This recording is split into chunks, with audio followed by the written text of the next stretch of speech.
మన రక్షకుడును ప్రియకుమారుడైన యేసుక్రీస్తు నామంలో ఈ కార్యక్రమాన్ని వీక్షిస్తున్న మీ అందరికీ వందనాలు. ఈరోజు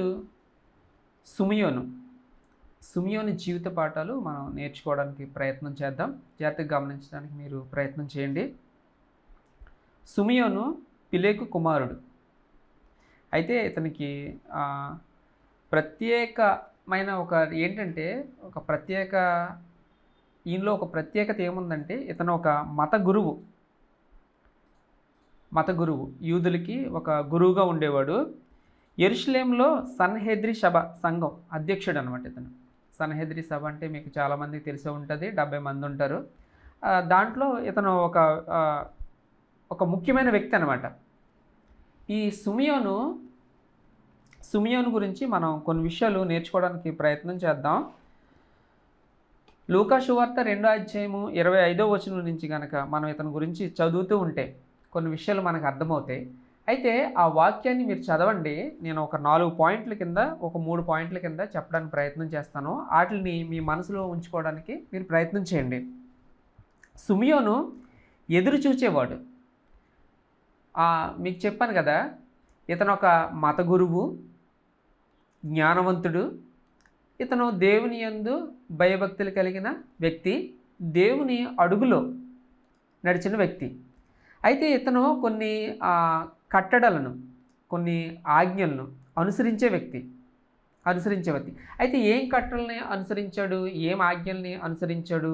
ఇతనికి ఆ ఏరియాలో మంచి పేరుంది. ఇతను అవునంటే అవును, కాదంటే కాదు, మీరు చేయండి అంటే చేస్తారు, వద్దంటే మానేస్తారు, అంత గౌరవం ఉందన్నమాట. అతనికి ఇవన్నీ ఎలా వచ్చినాయి, ఇతనిలో ఉన్న క్వాలిటీస్ ఏంటి అని కనుక మనం ఒకసారి ఆలోచిస్తే, మనం గమనిస్తే మనకి ఇతనిలో చూసేది ఏంటంటే, సుమియోను క్రీస్తు గురించి ఎదురు చూచేవాడు. అయితే సుమియోను క్రీస్తు గురించి ఎదురు చూస్తున్నాడంటే సుమియోనికి ఒక విషయం బాగా తెలిసి ఉండాలి. ఏం తెలిసి ఉండాలంటే, పాత నిబంధన బాగా ఎరిగి ఉండాలి, పాత నిబంధన బాగా స్టడీ చేసి ఉండాలి, పాత నిబంధనని ఇతను బాగా విశ్వసించి ఉండాలి. ఈ రోజున చాలామంది పాస్టర్లే చాలామంది ఏం చెప్తున్నారంటే, పాత నిబంధన అంత అవసరం లేదు, మనకి కావాల్సింది క్రీస్తు, మనకు కావాల్సింది క్రొత్త నిబంధన అంటున్నారు. కరెక్టే. అయితే క్రీస్తు గురించి వివరించిన సంగతులు మనకి ఎక్కువగా తెలియాలంటే ఎక్కడున్నాయి? ఆ ప్రవచనాలన్నీ ఎక్కడుంటాయి? పాత నిబంధనలోనే ఉంటాయి. పాత నిబంధనని బాగా ఎరిగి మనం ఉండాలి. ఇతను ఈ యొక్క వ్యక్తి సుమియోను పాత నిబంధనని బాగా ఎరిగినవాడు. అందుగురించే క్రీస్తు గురించి కనిపెట్టుకుని ఉన్నాడు, ఎదురు చూచే ఒక వ్యక్తిగా ఉన్నాడు అనమాట. ఎవరు? ఈ సుమియోను. అయితే ఈ రోజున మనం కూడా క్రీస్తు గురించి, లేకపోతే దేవుని గురించి, దేవుని మాట గురించి, దేవుని వాక్యం గురించి మనం ఎదురు చూసే వ్యక్తులుగా, లేకపోతే కనిపెట్టుకుని ఉండే వ్యక్తులుగా సుమియోనులా ఉండాలి. ఉంటున్నారా మీరు? అయితే ఉండడానికి ప్రయత్నం చేయండి. ఈ యొక్క సుమియోను భవిష్యత్తు ఎరిగినవాడు. యెషయా గ్రంథంలో 40వ అధ్యాయము 1-2 వచనాల్లో ఉంటుంది. ఏం భవిష్యత్తు అంటే క్రీస్తు గురించిన ఆ సత్యాన్ని ఎరిగినవాడు, దాని గురించి కనిపెట్టుకుని చూస్తున్నవాడు ఈ వ్యక్తి. దేవుని ఎరిగినవాడు, వాక్యాన్ని ఎరిగినవాడు, భవిష్యత్తును ఎరిగినవాడు ఈ వ్యక్తి. అందుకు కాబట్టే ఏం చేస్తున్నాడంటే, ప్రార్థనాపూర్వకంగాను ప్రజలు మెప్పు పొందుకుంటూ, లేకపోతే దేవుని ఆజ్ఞల్ని, కట్టడల్ని అనుసరిస్తూ నడుచుకుంటూ కూడా దేవుని వైపు తన హృదయాన్ని పెట్టుకుని కనిపెట్టుకుని ఉంటున్న వ్యక్తిలో ఒక వ్యక్తి ఎవరంటే సుమియోను.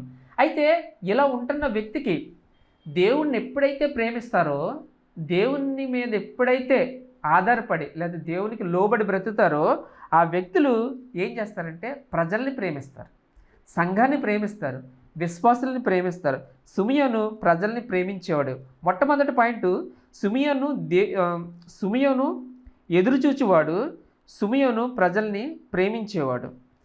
ఇశ్రాయేలు చరిత్ర ప్రత్యేకింపబడిందని, ఇశ్రాయేలు ప్రత్యేకించబడిన వారని, ఇశ్రాయేల్ని దేవుడు ఏర్పాటు చేసుకున్న వారని సుమియోనుకి తెలుసు. అందుకే అక్కడున్న ప్రజల్ని ప్రేమిస్తూ, వాళ్ళతో మమేకమైపోతూ, వాళ్ళతో కొనసాగిపోతూ ఉండేవాడు. ఎవరు? సుమియోను. మీ క్వశ్చన్ తెలుసా? దానియేలు తన ప్రజల్ని ప్రేమించాడు. తన ప్రజలు విడిపించబడాలి, ఈ బంధకాల్లో ఉండకూడదనేసి 70 వారాలు అయిపోయినప్పుడు దేవుడికి ప్రార్థించాడు. ఎవరు? దానియేలు ప్రార్థించాడు. అదే రకంగా నెహమ్యా కూడా తన ప్రజల్ని, తన గ్రామాన్ని, తన మందిరాన్ని, తన పట్టణాన్ని కూడా ప్రేమించాడు. ప్రేమించి ఎక్కడో బబులోను నుంచి యెరూషలేం పట్టణానికి రావడానికి వచ్చి అక్కడ కొన్ని పనులు నెరవేర్చి చేశాడు. ఈ అత్యాశక్తి ఎందుకుంటుంది? కేవలం దేవుణ్ణి ప్రేమించడం బట్టే ఉంటుంది. సిమియోను దేవుణ్ణి ప్రేమించాడు, దానియేలు దేవుణ్ణి ప్రేమించాడు, నెహమ్యా దేవుణ్ణి ప్రేమించాడు. కాబట్టి వాళ్ళు కొన్ని పనులు చేయగలిగారు. ఈ రోజున నిజంగా దేవుణ్ణి ప్రేమిస్తే, నిజంగా దేవుని మీద ఆధారపడితే, నిజంగా దేవుణ్ణి సన్మానించాలి, దేవుణ్ణి ప్రతి ఒక్కరు తెలుసుకోవాలని ఉంటే కనుక నీ ప్రవర్తన, నీ మాట, నీ నడవడికల్లోనే క్రీస్తుని చూపిస్తావు. నీ యొక్క చూపులోనే దేవుణ్ణి బయలుపరుస్తావు. నువ్వు ప్రత్యేకంగా సువార్త నోటితోనే ప్రకటించక్కర్లొద్దు, మైక్తోనే ప్రకటించక్కర్లొద్దు. నీ యొక్క ప్రవక్తను చూసి అందులోంచే సువార్త బయలుపడే విధంగా బిహేవ్ చేయవచ్చు. అయితే ఈ రోజున ఆ పరిస్థితులు లేవు. అసలు క్రైస్తవులు అంటే కనుక వాళ్ళు చూసి జడిసిపోయే రోజులు ఇవి. ఎందుకంటే అన్యులే బాగుంటున్నారు. అన్యులు చూడండి, వాళ్ళ గుడికి వెళ్ళినప్పుడు, వాళ్ళ దేవుని ఆరాధించినప్పుడు ఎంతో భక్తిగాను, ఎంతో విశ్వాసంగా ఉంటారు. అయితే మనల్ని చూడండి, దేవుని మందిరంలో ఉన్నప్పుడు పాస్టర్లతో సహా, విశ్వాసులతో సహా వాళ్ళ మొబైల్స్ ఎప్పుడు మోగుతూనే ఉంటాయి. వాళ్ళ మొబైల్స్తో ఎప్పుడు మాట్లాడుతూనే ఉంటారు. వాళ్ళ మొబైల్స్తో ఎప్పుడు కూడా ఇలా స్క్రోల్ చేస్తూనే ఉంటారు. ఏది భక్తి? అయితే ఈ సిమియోను అలా కాదు, మంచి పేరు సంపాదించుకున్నాడు, ఆ ప్రజల పట్ల మంచి ఆసక్తి కలిగి ఉన్నాడు, దేవుని కోసం కనిపెట్టే వాళ్ళు ఒకడు ప్రథమ వ్యక్తిగా ఇతను ఉన్నాడు. అంతేకాదు సిమియోను వాగ్దాన కుమారుడు. సిమియోను వాగ్దాన కుమారుడు. లూకా సువార్త 2:26లో ఉంటుంది. ఏం వాగ్దానం? దేనికోసం కనిపెట్టుకుని ఉంటున్నాడు? ఎటువంటి సంబంధాలు కలిగి ఉన్నాడు ఈ సిమియోను అని ఆలోచిస్తే కనుక దేవాలయానికి వచ్చిన వాడితను. ఇప్పుడు మనం మంచి జరగాలన్నా, చెడ్డ జరగాలన్నా, దేవాలయంలో విషయాలు అంటే సంఘంలో విషయాలు తెలియాలన్నా మన సంఘాన్ని అంటుబట్టుకుని ఉండాలి, సంఘానికి వెళుతూ ఉండాలి. మరియ తల్లి యేసేపులు కూడా ఆ యేసుప్రభు గారిని తీసుకొచ్చిన సమయానికి ఇతను ఎక్కడున్నాడు? దేవుని మందిరంలో ఉన్నాడు. దేవుని మందిరంలో ఉన్నాడు కాబట్టే ఆ క్రీస్తుని చూడగలిగాడు. లేకపోతే చూడగలడా? చూడలేడు. అయితే ఈ రోజున క్రీస్తుని చూడాలి అని నీకు తపన, ఆ కోరిక ఉంటే కనుక నువ్వు సంఘాన్ని చూడాలి. ఫస్ట్ నువ్వు సంఘానికి రావాలి. తన సంఘానికి వచ్చాడు. అంతేకాదు రక్షణ పొందినవాడు ఎవరు? సిమియోను. పరిశుద్ధాత్మను పొందినవాడు. అతను ఎప్పుడైతే సంఘంలో ఉన్నాడో, ఎప్పుడైతే ఆ యొక్క మందిరంలో, దేవాలయంలో ఉన్నాడో, వాళ్ళు తీసుకొచ్చినప్పుడు, యేసేపు మరియలు తీసుకొచ్చినప్పుడు ఆ యొక్క బెడ్ని ఇలా తీసుకుని, నాదా నన్ను ఇప్పుడు నీవు మర్యాదగా లేకపోతే మనశ్శాంతిగా నెమ్మదిగా పోనిస్తున్నావా? నీకు స్తుతులు తండ్రి, నీకు స్తోత్రాలు ప్రభువా అని ఆత్మను పొందుకున్నాడు, రక్షణ పొందుకున్నాడు. దేవుణ్ణి చూసి తను ఎంతో తపించి ఆనందించి సంతోషించాడు. ఈ యొక్క కార్యక్రమం ఎప్పుడు జరుగుతుంది? ఈ యొక్క పని ఎప్పుడు జరుగుతుంది అంటే మనం దేవునితో నడిచినప్పుడు, దేవుని మందిరంలో గడిపినప్పుడు మాత్రమే జరుగుతుంది. అదేవిధంగా అలా కిందకి చదువుకుంటే వెళ్తే కనుక ఇంకా మనకు కొన్ని విషయాలు తెలిస్తే అన్న అని ఒక ప్రవక్తని కూడా అక్కడ ఉంటుంది. తను కూడా చాలా కాలంగా ఆ మందిరంలో కనిపెట్టుకుని ఉంటుంది, ఒక సిమియోను లాగా.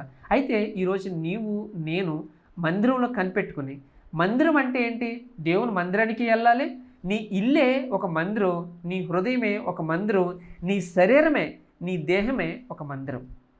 అలా ఒక మందిరంగా మలుచుకుని దేవునితో సహవాసం చేస్తూ నీ జీవితాన్ని ముందుకు కొనసాగించాలని కోరుకుంటూ ఈ నా మాటలు ముగిస్తున్నాను. చిన్న ప్రార్థన చేసుకుందాం. జయముగల తండ్రి దేవా, మీ నామానికి వందనాలు, స్తోత్రాలు.